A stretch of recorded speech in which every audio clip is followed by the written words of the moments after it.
రాజులెందరున్నా ఈ జగానికంతా రాజు ఆయనొక్కడే అంటారు. ఆయనే జగన్నాథుడు.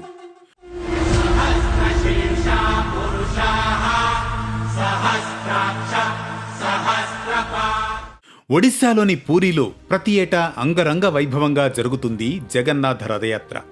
మరి ఈ రథయాత్ర ఇంత ఘనంగా నిర్వహించడంలోని ఆంతర్యం ఏంటి? ఊరేగింపులో పాల్గొనే విగ్రహాలు ఎందుకు సగమే చెక్కి ఉంటాయి? తదితర జగన్నాథ రథయాత్రలోని ఆసక్తి గొలిపే విశేషాలను మీ ముందుకు తీసుకువస్తోంది వేటు న్యూస్ నేటి పరమార్థం.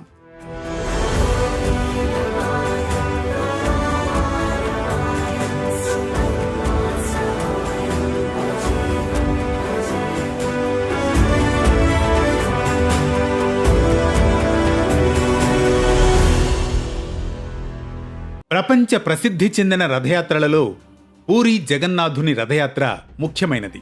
ప్రతి ఏటా ఆషాఢమాసంలో శుక్లపక్షంలో విదియ తిథి నాడు అనగా నేడు పూరి జగన్నాథ రథయాత్ర ప్రారంభమవుతుంది. ఈ రథోత్సవాన్ని చూడ్డానికి కొన్ని లక్షల మంది భక్తులు తరలి వస్తారు. ఈ రథయాత్ర శ్రీకృష్ణ భగవానుడు గోకులం నుండి మధురకు యాత్రగా సాగేదిగా పరిగణించబడుతుంది. జగన్నాథుడంటే దశావతారాల్లోని కృష్ణుని అవతారానికి మూల కారణమైన శ్రీ మహావిష్ణువే కదా. జగాలన్నిటికీ నాథుడు గనుక శ్రీ జగన్నాథుడుగా పేరు సార్థకమైందంటారు. హిందూ మత విశ్వాసాల ప్రకారం జగన్నాథుడిని శ్రీ మహావిష్ణువు అవతారంగా పరిగణిస్తారు. ప్రతి ఏటా జరిగే ఈ రథయాత్రను శ్రీ జగన్నాథపురి, పురుషోత్తమపురి, శంఖక్షేత్రం, శ్రీక్షేత్రం అని కూడా పిలుస్తారు. పద్మపురాణం ప్రకారం జగన్నాథుని సోదరి సుభద్ర నగరం చుట్టూ తిరగాలనే కోరికను వ్యక్తం చేస్తుందట. అప్పుడు జగన్నాథుడు తన సోదరుడు బలభద్రుడు అనగా బలరాముణ్ణి రథంపై ఎక్కించుకొని నగరానికి తీసుకువెళతాడు. ఈ సంఘటన ఆషాఢమాసంలో అప్పుడు జరిగిందట. అందుకు ప్రతీకగా అప్పట్నుంచి ఈ రథయాత్రను ప్రతి సంవత్సరం నిర్వహించడం ఆనవాయితీగా వస్తోంది.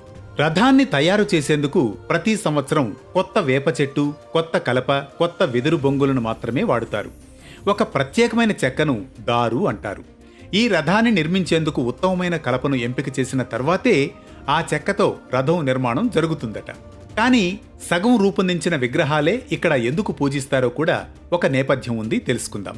ఇంద్రద్యుమ్న మహారాజుకు స్వామి స్వప్నంలో కనిపించి తన మూర్తిని కొయ్యలో మలచమని ఆనతిస్తారట. విగ్రహాన్ని మలచేందుకు ఒక వృద్ధమూర్తి తనంత తానుగా రాజు వద్దకు వచ్చాడట. కలలో స్వామివారు సెలవిచ్చిన శిల్పరూపం ఆయనలో చూచి రాజు ఒప్పుకున్నాడట. అయితే ఒక షరతు మాత్రం పెట్టాడట ఆ వృద్ధమూర్తి. గది తలుపులు మూసి తాను తెరవమనేంత వరకు తెరిచి చూడకూడదనే నియమం విధించాడట ఆ శిల్పి. అందుకు రాజు ఒప్పుకుంటారు. కాని కొన్నాళ్ల తర్వాత ఇంద్రద్యుమ్న మహారాజు గారి పట్టమహిషి రాణి గుండిచ ఓర్పు వహించలేకపోయిందట. అసలు ఈ ముసలాయన ఏం చేస్తున్నాడు, ఎలా ఉన్నాడు చూడాలనే ఉత్కంఠ ఆమెను నిలువనీయలేదట. పర్యవసానంగా ఆమె తటాలను తలుపు తీసిందట. అంతే, శిల్పి అదృశ్యమయ్యాడట. అసంపూర్తిగా వదిలేసిన విగ్రహాలు అక్కడ అలాగే ఉన్నాయట. అందుకే దీనికి ప్రతీకగా ఇప్పటికీ సగభాగం వరకు చెక్కిన విగ్రహాలనే ఊరేగించడం ఆనవాయితీగా మారింది. మన సనాతన హైందవ ధర్మం ప్రకారం జ్యేష్ఠమాసంలో పౌర్ణమి రోజున జగన్నాథుడికి 108 నిండు బిందెల నీటితో జలాభిషేకం చేస్తారు. కాగా జగన్నాథుని అభిషేకానికి ఉపయోగించే నీటిని బావిలో సంవత్సరానికి ఒకసారి మాత్రమే తెరవడం విశేషం.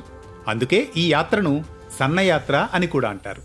రథయాత్రకు 2 రోజులు ముందుగా అంటే అమావాస్య నాడు నూతన దేవతామూర్తుల నేత్రోత్సవం జరుగుతుంది. యథావిధిగా పూజలు జరుగుతాయి. మరుసటి రోజు ప్రజలకు నవయవ్వన దర్శనం లభిస్తుంది.